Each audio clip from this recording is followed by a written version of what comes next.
Thank you very much. I know that we're hitting that last hour before lunch.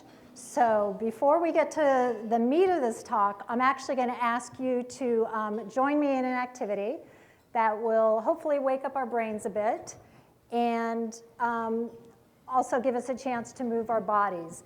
So in a minute, not quite yet, I'm going to ask you to find a partner. I'll give you the signal when to do that.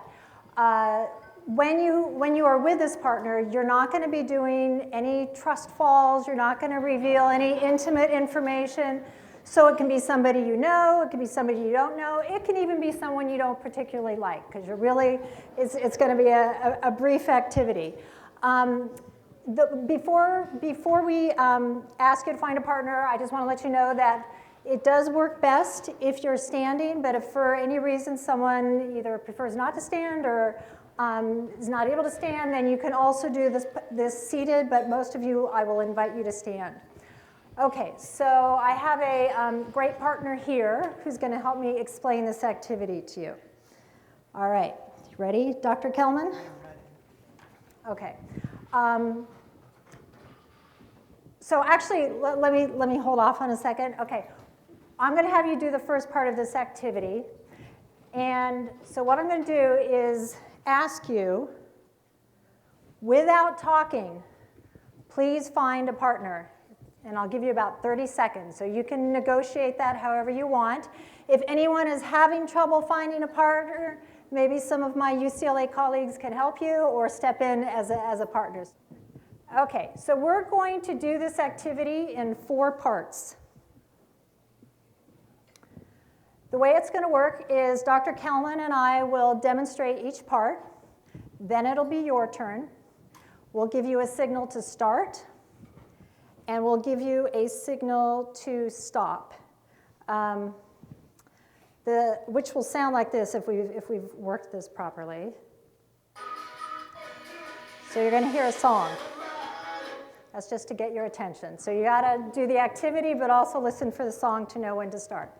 Okay, so what you're going to do is with your partner, once we give you the high sign to start, is you're going to simply count to the number 3, 1, 2, 3, back and forth. We'll demonstrate, and then we'll let you know when it's your turn, and we'll ask you to stand before you start. 1, 2, 3, 1, 2, 3, 1, 2, 3, 1, 2. 3. Okay, that's all the rounds we can do because we're going to get confused if we keep going. Okay, so would you please stand with your partner?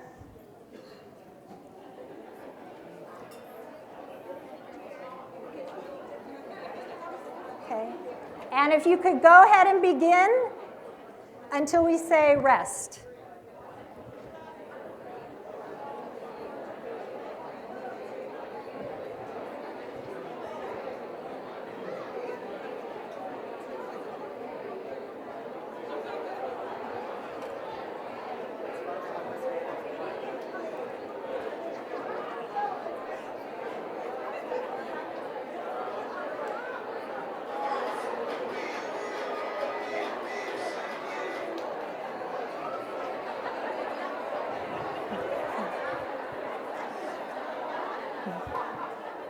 So that's much more effective than the song, isn't it? Okay. Has everybody got that first part? Okay, so now you know we're not going to leave it there. All right. So now, this time, you're going to add a clap on 1. So the partner who's saying 1 will clap. So we'll demonstrate. And you'll continue to count alternating 1, 2, 3. 1, 2, 3, 1, 2, 3, 1, 2, 3, 1, 2. 3. All right, you got that? Okay, go ahead.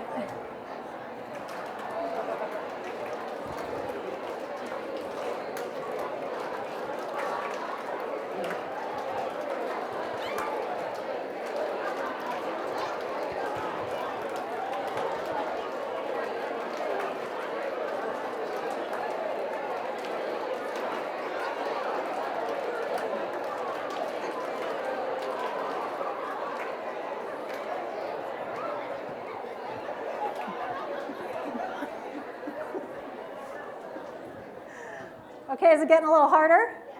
All right, you ready for the next step? Okay, I heard some no's. Okay, so this time we're going to continue counting to 3.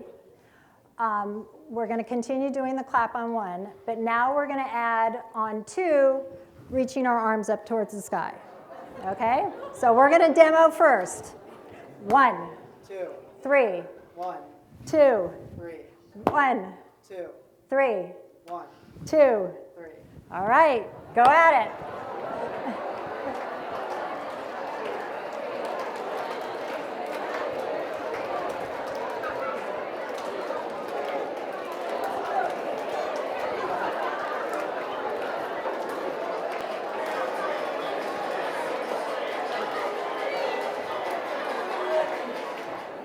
Okay. You ready for one more round? All right. So again, you're going to continue counting, alternating 1, 2, 3, back and forth. You're going to stay with the clap on 1, reaching your arms up towards the sky on 2, and stomping your foot on 3. All right? So let's see if we can do it. All right. 1, 2, 3, 1, 2, 3, 1, 2, 3, 2. 3. All right, we're going to squat while we're ahead. Go for it.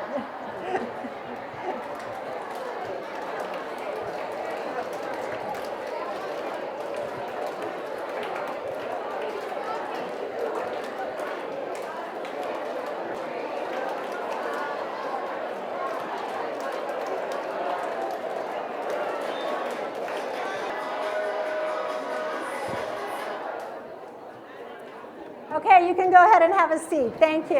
And thank you, Dr. Kelman, for helping me with that.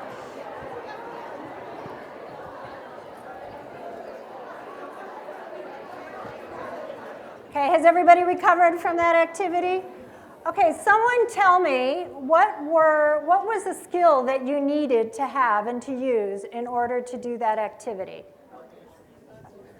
So I heard focus over here. I heard somebody say concentration. And what were you focusing on? I was focusing on. I'll say what she. I was focusing on coordinating the number with the physical. Okay, so Body movement. got it. So you were really trying to focus and concentrate on making sure that you remembered which movement went with which number, and then making sure you executed that movement. Okay. And then I heard someone say concentration over here. I'm not. Yes. So what were you concentrating on? Which movement was, or if there was a movement connected to that. Right, so sometimes at the beginning there wasn't a movement, and then you had to switch and now think, okay, now I've got to do a certain number with a certain movement. Right, I think it was harder when you had to skip one. It was easier when there was a movement with each one. Right, so actually, and I think this is what you're bringing up, is you were not only having to focus on your own behavior, you were actually having to coordinate with somebody else because you couldn't just do it all in a row yourself. Okay. What else? Yes. What was another skill you needed? Collaboration. Yes, say more about that. Super important. Just working together as a team, that you have a part and I have a part to make it work. We both have to do our part. Right. So you're having to, again, reflect on your own behavior and monitor your own behavior. I know you talk, you're like me. I can go without a mic. So you had to think both about your behavior and what you were trying to coordinate and then what the other person was doing. And you couldn't be going, for example, at the same time. You had to wait. Great observation. What else? Yes? Flexibility. Say more. Being able to, I said flexibility and being able to apply the new rules that you learned and being flexible in changing the number, going back and forth. There was just a lot of flexibility that I had to exhibit. Right, so that I don't want to stand too close to your mic. So we did it in 4 stages, and each time there was something new. So just as you were learning maybe one rule and got comfortable with one rule, all of a sudden we switched it up on you.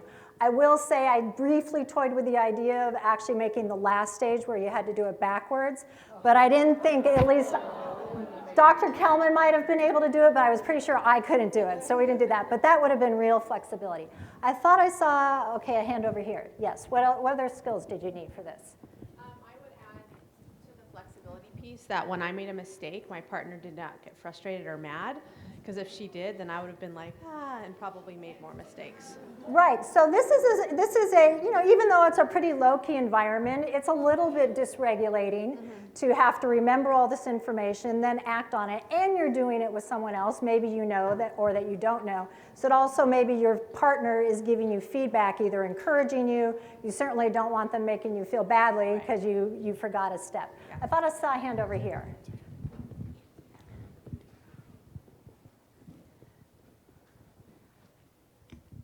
So due to my initial state of stress, I felt it kind of abusive because it was stress forming for me to try to perform at the level. Right. And so the more I relaxed, that's what I focused on was the more I relaxed, the better I would do. The more I allowed stress to come in, the more I messed up.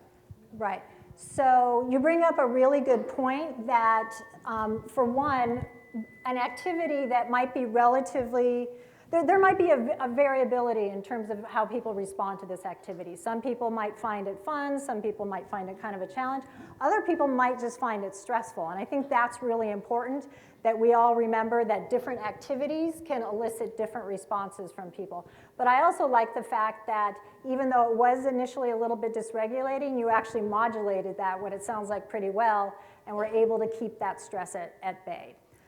So great job. That's right. Okay, so you might be wondering, why did we have you do this activity? I'm going to ask you, and I know there are probably a lot of other skills that we didn't get to, but just in the interest of keeping us moving forward, particularly since lunch is waiting, I'm going to ask you to hold those skills in mind, and other skills maybe that we didn't even get to, in terms of what this activity asked you to do. Okay, so we're going to talk about the SEEDS program. And SEEDS is a trauma and resilience-informed, family-centered prevention program designed to enhance children's school readiness and well-being. And we do that in two ways. We do that through a professional development program for early childhood professionals, and we have a parallel program for parents and caregivers. Let me just make a note as I launch into this. I'm going to be using the word teachers, and I mean it in a really broad way. I mean it for any sort of educational professional. There's teachers, we work with aides, we work with other school personnel. Just for the sake of convenience, I'm going to say teachers. I'm also going to say the word parents. I mean that, again, in the broadest way. We work with all sorts of caregivers, anyone who is responsible for caring for a child. So we work with parents, grandparents, other extended family members, foster parents, adoptive parents, birth parents. So I'm just, for sake of convenience, I'm going to be using teachers and parents. So we have a professional development program, and then we have a parallel parent program for any parent or caregiver of young children. And the reason we have parallel programs, this is really key to what we do, is we want to create an immersive, supportive learning environment for the child in which all the nurturing adults that are caring for this child are using a common language and a common set of practices. So I think that I'm talking to a room that maybe is mostly people that are working with kids, elementary, middle, high school. Okay, so just out of curiosity, how many people actually work with young children in this room? I know there are a few, because I know there's some of the people we work with. Okay, so we're clearly outnumbered here, but I'm going to make a case for why I think it's important, even for those of us that are working with older kids, to be thinking about this. One is, we know that it's much easier to support children later in school if we start supporting them earlier in school. So by the time that they get to you, we really want them on a good trajectory, on a positive trajectory, where they're excited about school, where school has been a positive experience for them. So we really want to invest in them early. We also know that preschool is a really high-risk time for a lot of kids. I'm sure you've heard reference to the study. I think Dr. Howard mentioned it. Landmark study in 2005 that children in preschool are at significantly greater risk for getting expelled than children K through 12. So those early trajectories really can start to veer off in ways that really impact young children, parents and caregivers, and educational professionals.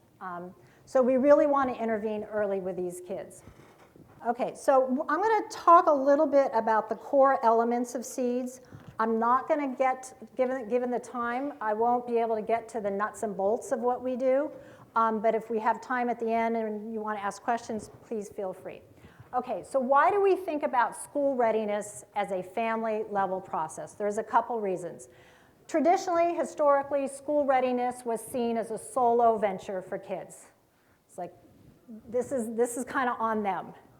And we haven't always been good about thinking that when children transition into school, that is a transition that is both shaped by the family and impacts the family. So it's not just kids that need to get ready for school, it's the entire family. That transition to school can be really impactful on families and sometimes quite stressful. We also know that children's readiness to learn really relies on their environment, and parents and caregivers are a critical part of that environment.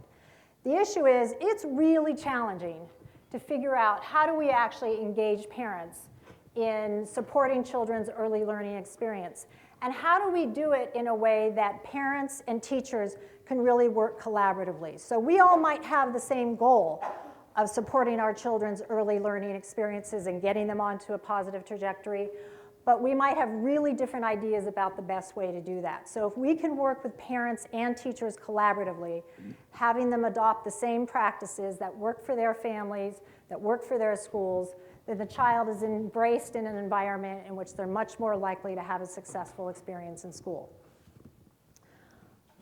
Okay, so self-regulation skills. That's what we focus on in SEEDS. And we really think of self-regulation skills as the building blocks for early learning. And in SEEDS, we really think of self-regulation as having 3 branches.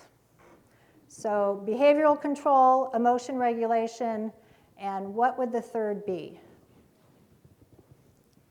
Any thoughts about what that third branch would be?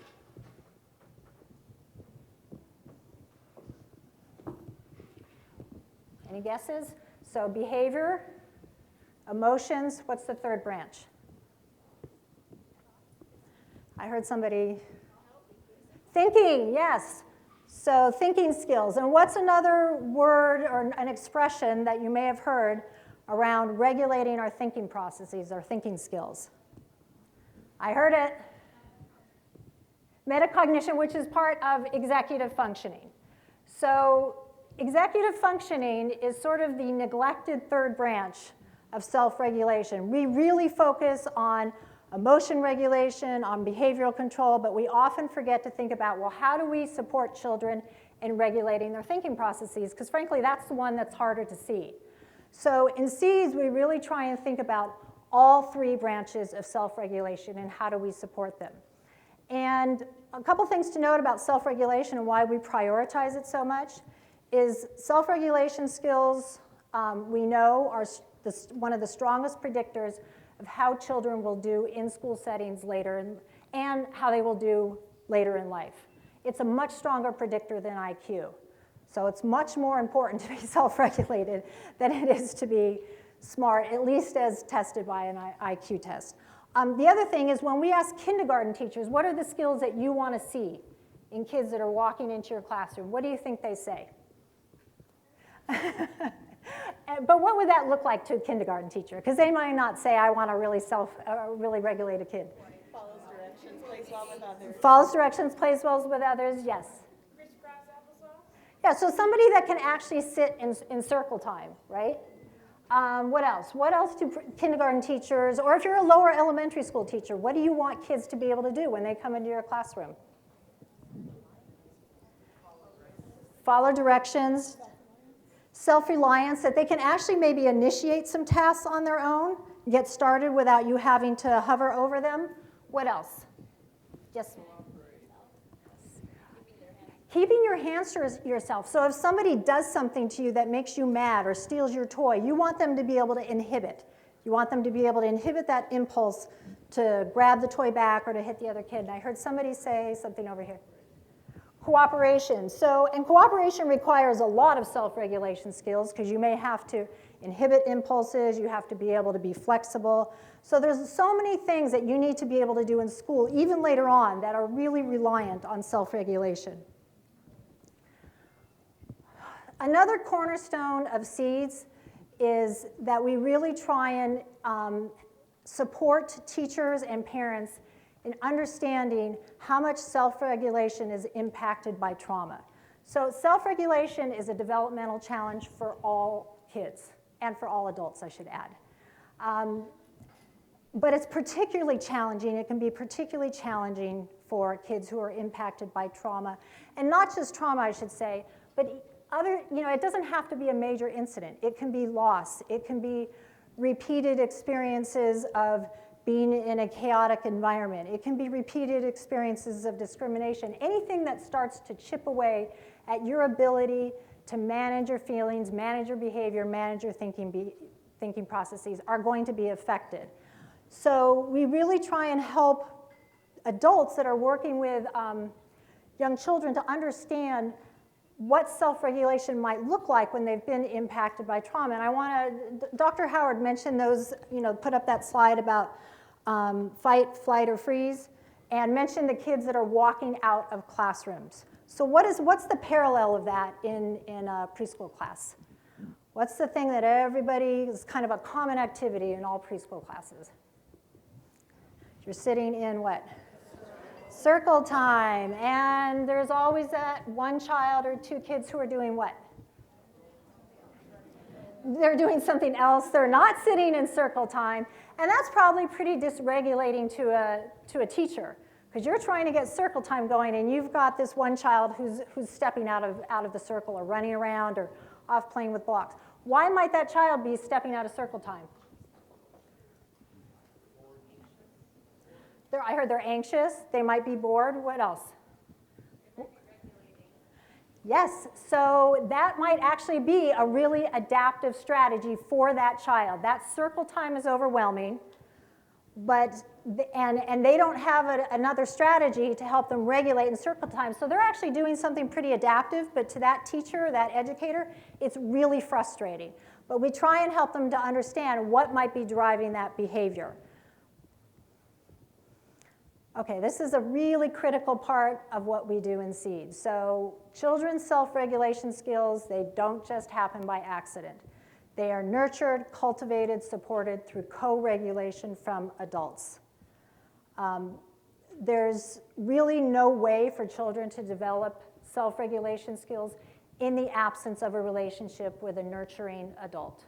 And that could be a lot of different people, but it's really critical that adults provide that co-regulation. Can someone give me an example of co-regulation that an adult might provide for a child?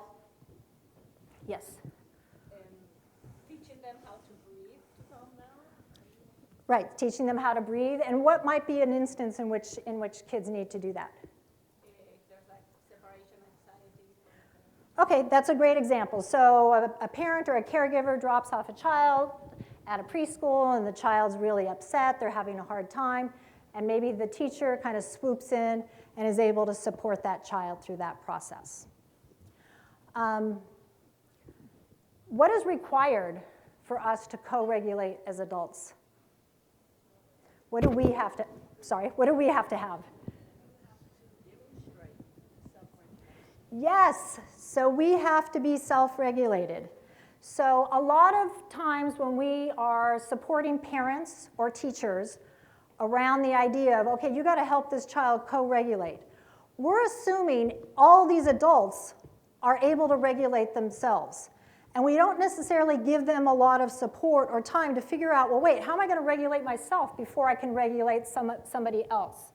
And so that's really a critical part of what we focus on, is not just that you need to have these skills to co-regulate somebody else, but that first you need to be regulated yourself. And that's not just true of early childhood. That's true of every developmental level, including adulthood, when we need to help an adult, a colleague or a spouse or a partner co-regulate.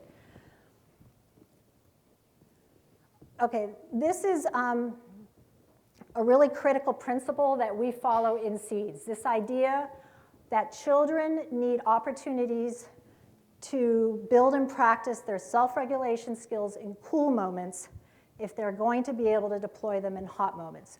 When are self-regulation skills most often called upon?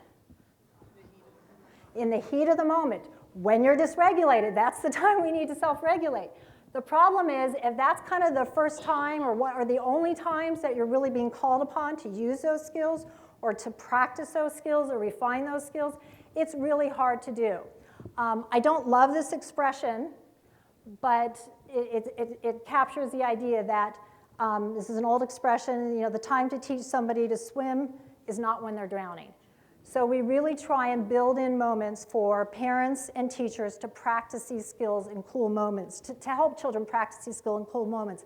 And not only do the children need opportunities to practice these skills in cool moments, so do the adults. And again, that's something we really try and provide opportunities in SEEDS. So I'm going to speed up here.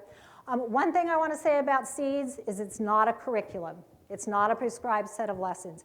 It's a set of practices that can be integrated into the natural language, the natural rhythm of everyday interactions, whether you're a parent or an adult, because we recognize you got a lot going on and you don't necessarily have the time to do a separate set of lessons. So we want this integrated naturally into the classroom, naturally into parent-child interactions. This is an example of one of our professional development programs. One thing is, I think we've all appreciated that play is really helpful for children to learn. We think play is an under-leveraged resource for adults to learn. So we use play in SEEDS as a way to connect knowing and doing.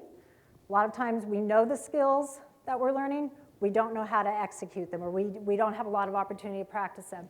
We also think play is a really important way to build relationships among teachers and among parents. It's really hard to maintain barriers when you're playing with slime or playing with water beads. And we also think play is a really important message for parents to understand that the most valuable instructional tool that they have is their relationship. That you don't have to have expensive toys, you don't have to have technology, that play, leveraged in an intentional way, can be really valuable in terms of supporting those self-regulation skills. I'm going to wrap it up pretty quickly because I know we're running out of time. I also want to add that relationships are grown from small moments. Parent engagement is something we really emphasize in educational settings. It's really hard to do, particularly for educators who have a lot of other things that on their plate. So rather than trying to focus on how do we do these big events, which can be important, we really try and focus on how do we bring parents and teachers together in small moments that aren't taking any extra time out of your day. How do you leverage transitions? How do you leverage drop-off and pick-up in ways that you can start to build those relationships that will really benefit the child? Okay, the last thing I want to just say, because SEEDS is built on relationships, I just want to acknowledge some of the relationships that have been really important in bringing this program to life. We're really lucky to have this partnership with DMH and LAUSD, and I know some LAUSD people are in the room. This is our first pilot within LAUSD at LACOE Early Elementary Center. And the principal there, Mrs. Washington, has been a great champion for this program. And we're fortunate enough that we now, thanks to this DMH, LAUSD, UCLA partnership, that we're going to be working with another 15 PSWs who will be doing SEEDS in the early ed centers. So I know that was a flash talk, but if there's any other questions, I don't know if we have time for questions. Okay, so I will be around if anybody has any questions. Thank you.